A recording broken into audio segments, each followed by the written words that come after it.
शिव के एक एक तत्व को जिसने पहचान लिया, कितना सुंदर प्रसंग है। एक दिन माता पार्वती जी ने अपनी बेटी अशोक सुंदरी को अपने पिता के घर भेजना था। शिव जी ने मना करा, रुको, कहां भेजती? अपनी बेटी है, मेरे मायके नहीं जा सकती। नहीं, आपके रिश्तेदारों के भेज देती हूं। नहीं, इतना बड़ा प्रसंग है, स्मरण करिएगा। आज की बेटियों के लिए मेरे शंकर भगवान ने सतयुग से भी पहले ना जाने कितने कितने युग निकल गए, उन युगों में मेरे शिव ने उपदेश दे दिया था मां सुख सुंदरी के लिए, माता सुख सुंदरी के लिए। सीखो, जितने आस्था चैनल पर सुन रहे हैं, जितने फेसबुक पर सुन रहे हैं, जितने इंस्टाग्राम पे सुन रहे हैं, जितने सोशल मीडिया पर सुन रहे हैं और जितने मीडिया के माध्यम से सुन रहे हैं, सुनो, मेरे शंकर भगवान ने अपनी बेटी अशोक सुंदरी के लिए उपदेश दिया था। सुन पार्वती, अपने घर की बेटी, जगत की जितनी माता है, जगत की जितनी नारी है, जगत की जितनी बेटियां हैं, केवल दो जगह पर वो सुरक्षित हैं। एक अपने पिता के घर में, दूसरी अपने पति के घर में, बाकी के किसी के घर में नहीं। ना वो मामा के घर सुखी है, सुरक्षित है, ना वो चाचा के घर सुरक्षित है, ना वो काका के घर सुरक्षित है, ना वो फूफा के घर सुरक्षित है, ना किसी के घर सुरक्षित है। अपने घर की बेटी केवल दो घर में सुरक्षित है, एक अपने पिता के घर, एक अपने पति के घर, बाकी की जगह पर बेटी की सुरक्षा नहीं हो सकती। और वो भी आज का जमाना, कली काल में, आज के समय में छोटी छोटी सी बेटियां, जरा जरा सी बेटियों के साथ जो कृत्य हो रहा है, उसको देखकर तो लगता है कि दुनिया में भरोसा ही समाप्त हो गया, विश्वास ही समाप्त। हे भीलवाड़ा की मेरी जीजियों, मेरे जीजाओं, अपनी बेटियों को अब शास्त्र पढ़ना तो तुम सिखाते हो,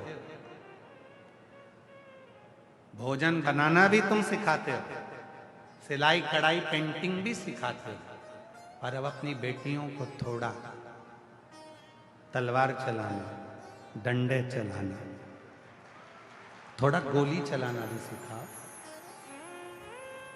बेटी की सुरक्षा, ये दुनिया के लोग सोच के बैठे हैं कि हमारी सुरक्षा कोई दूसरा करेगा। नहीं, किसी की सामर्थ्यता नहीं है जो तुम्हारी सुरक्षा करे। कई लोग बैठे हैं, हमारी बेटी की सुरक्षा सरकार करे, हमारी बेटी की सुरक्षा ये करे, प्रशासन करे। वो क्या करे? तुम खुद करो ना।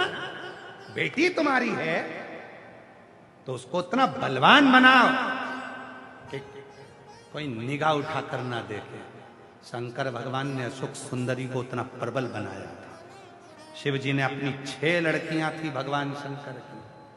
शंकर भगवान की 6 बेटियां, जया, विषहरा, शामलीवारी, दौतली, देव, अशोक सुंदरी, 6 लड़कियां थी शिव की, और 6 ही लड़कियां प्रबल थी, प्रखर। कोई निगाह उठाकर देख ले। एक बार अशोक सुंदरी जा रही थी, नीलासुर आ गया था,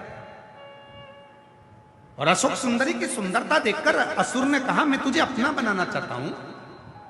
अशोक सुंदरी ने कहा, वाह वाह वाह वाह, तू मुझे अपना बनाना चाहता है, बहुत अच्छी बात है, मैं बनने को तैयार हूं, पर मेरे पिता से तू मेरा हाथ तो मांग, पहले जा मेरे पिता के पास। गया असुर, कैलाश पहुंचा शंकर भगवान के पास। शिव जी तो मौन साधना में बैठे थे, यह असुर था, असुर प्रवृत्ति थी। जाते से शिव जी ने जब नेत्र नहीं खोले तो इसको गुस्सा आ गया, ये पटक, वो पटक, वो पटक, वो पटक, वो पटक। शंकर भगवान कहे, ये हाथ मांगने आया है कि अखाड़ा करने आया है? इसके साथ बेटी भी आऊंगा मेरी अशोक सुंदरी, इसके साथ। शिव जी ने देरी नहीं करी, अशोक सुंदरी की ओर शंकर भगवान मुस्कुरा दिए। अशोक सुंदरी ने उस असुर को जो पटका, पछाड़ा दिया और उस असुर का संहार कर दिया। शिव जी खुश हो गए, मैं तेरी रक्षा करने नहीं आया, तूने खुद अपनी रक्षा करी है। शंकर भगवान शिव पुराण के माध्यम से बताना चाहते हैं कि अपनी बेटी की रक्षा बेटी को ही करना पड़ेगी, कोई दूसरा करने के लिए नहीं आएगा, कोई दूसरा करने नहीं आएगा। किसके भरोसे छोड़ रहे हो, किसके भरोसे लेकर जा रहे हो, किसके सामर्थ्यता पर छोड़कर जा रहे हो? ना, अपना भरोसा, अपनी बेटी से कहो स्वयं पर भरोसा करिए, स्वयं पर।